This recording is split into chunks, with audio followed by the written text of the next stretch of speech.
So, to introduce our first speaker, please welcome to the stage Greg Bozick, Chief Deputy of the Washtenaw County Sheriff's Office. Greg?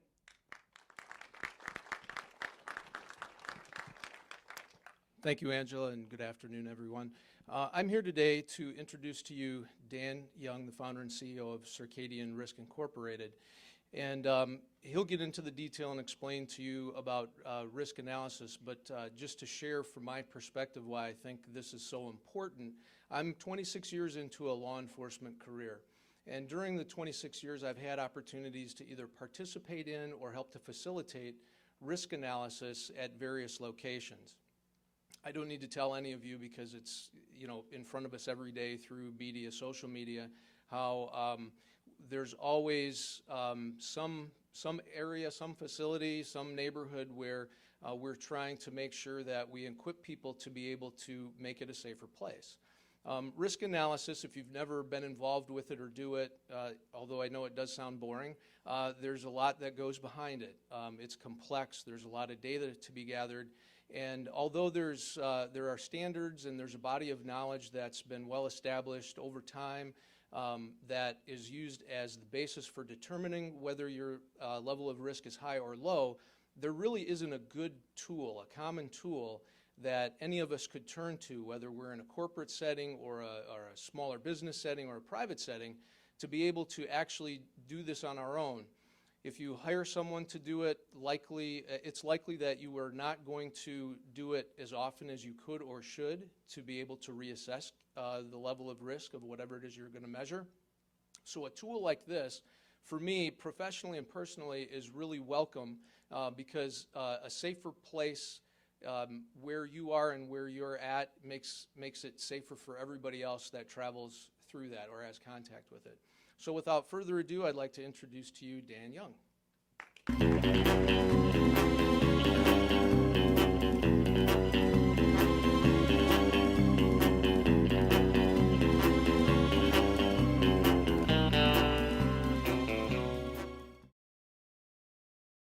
My name is Daniel Young. I'm the founder and CEO of Circadian Risk. And over the past 15 years, I've been a security expert, and in 7 of those years, I was a regional bioterrorism coordinator in the state of Michigan under a federal cooperative agreement. And all during my career, we've had companies and organizations ask us how they can protect those assets that matter to them most. And one of these examples was a risk assessment that we did of an infant abduction protection system at a hospital. They wanted to know where their baby's safe. The system that they were implementing was called HUGS, and it's a little bracelet that goes on the foot of a baby, and this would prevent a person from abducting a child from the building by locking the doors automatically. And unfortunately, with our team, a person with no security expert was able to remove the baby in less than 15 minutes. So these type of scenarios really helped me understand the drive and need to understand what physical risk companies had. So what we were looking at from a security industry perspective is really wanting to empower the security consultant professional to use technology and analytics to make their job better. The problem with our industry right now is that it is outdated and antiquated.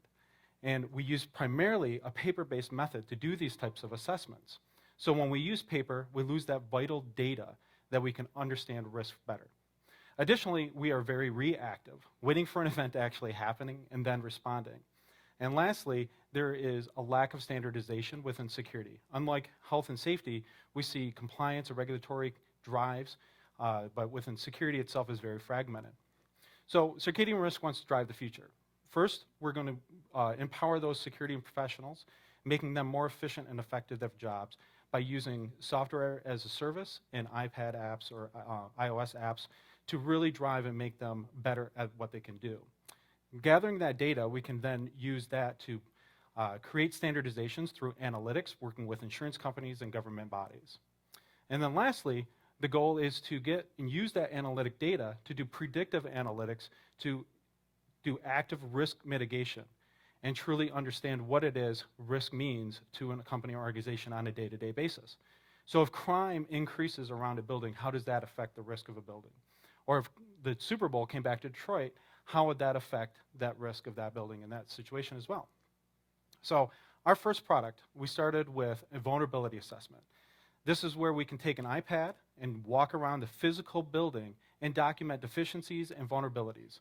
These type of physical deficiencies can be anything from a broken lock to the lack of CCTV cameras. This is where we're going to drive and gather that information. We took this method into a pilot project. We worked with a consultant who had a contract with the Veterans Affairs. We were able to take 2 people and do our assessments with our app, and we're able to do 99 buildings in 26 days. If we were to use current methods, which would have been paper, it would have taken us over 300 days to do that assessment.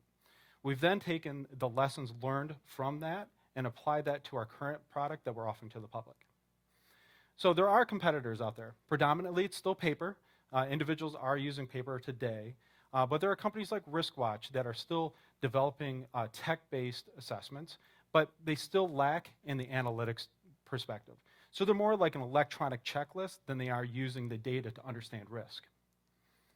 So how are we going to break into the market? We're going to directly work with the security professionals and consultants in the world. These are individuals who are already doing the assessments, but really just want to make their service offerings better to their clients. So they'll resell a white labeled product directly to their clients.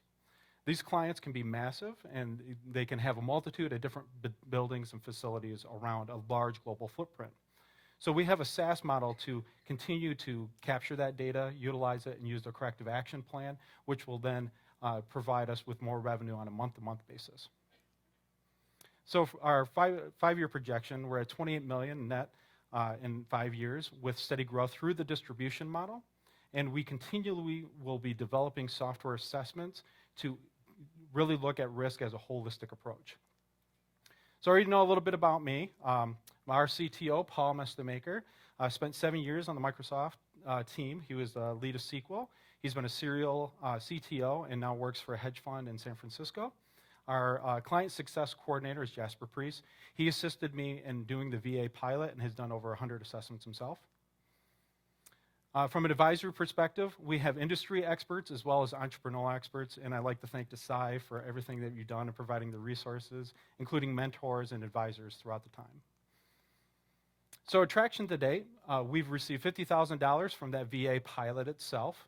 Additionally, we have $280,000 in investment, $255,000 came from an angel investor, and we have 10 contracts in negotiations. Now, as of yesterday, actually 2 contracts just formalized, one with a distribution client and one with a hospital. So we're now on our way to really pushing in our product to those markets. The size of these contracts can be quite large. The SOW that we're submitting with that distribution client is with a major restaurant fast food chain, and it's going to be anywhere between a $1 to $5 million enterprise contract. So what's next? In 2017, our drive is to improve our current product to really focus on the floor plan visualization, allowing people to use that functionality on iPad itself. We will then use integrated partners to really do that holistic approach to risk, as well as drive to that predictive analytics and the risk dashboard in the later years. So if you have any questions or just want to know a little bit more about what we do, please see me after in the lobby. I appreciate all your time.